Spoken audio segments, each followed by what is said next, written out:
बिहार की राजनीति में एक बार फिर हलचल तेज हो गई और इस बार चर्चाएं के केंद्र में हैं दीपक प्रकाश, उपेंद्र कुशवाहा।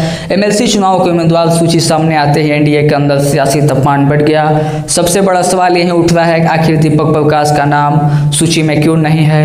दरअसल बिहार विधान परिषद के 10 सीटों पर 18 जून को चुनाव होना है। एनडीए के पास संख्या बल मजबूत है, इसीलिए 9 सीटों पर जीत लगभग तय मानी जा रही है। लेकिन उम्मीदवारों की सूची कई बड़े संकेत दे दिए। बीजेपी ने अपने उम्मीदवार का ऐलान कर दिया, जेडीयू ने भी तय कर दिए, एलजेपी रामविलास को भी टिकट मिल गई, लेकिन दीपक प्रकाश का नाम गायब रहा। अब सवाल यह है क्या दीपक प्रकाश को मंत्री पद छोड़ना पड़ सकता है। संविधान के अनुसार कोई भी मंत्री अगर 6 महीने के भीतर विधानसभा या विधान परिषद का सदस्य नहीं बनता तो उसे पद छोड़ना पड़ सकता है। यही वजह है कि राजनीतिक गलियारों में चर्चाएं तेज हो गई।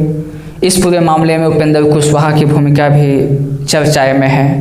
कहा जा रहा है कि पहले बीजेपी और कुशवाहा के बीच एक राजनीति समझ बनी थी, जिसके तहत दीपक प्रकाश को विधान परिषद भेजे जाने की उम्मीद थी। लेकिन अब खबरें हैं कि समीकरण बदल चुके हैं। सूत्रों के मुताबिक मर्जर प्लान को लेकर दोनों पक्षों में दूरी बढ़ी है और शायद यही वजह है कि दीपक प्रकाश को टिकट नहीं मिला। हालांकि उपेंद्र कुशवाहा भी उम्मीद बनाए हुए हैं।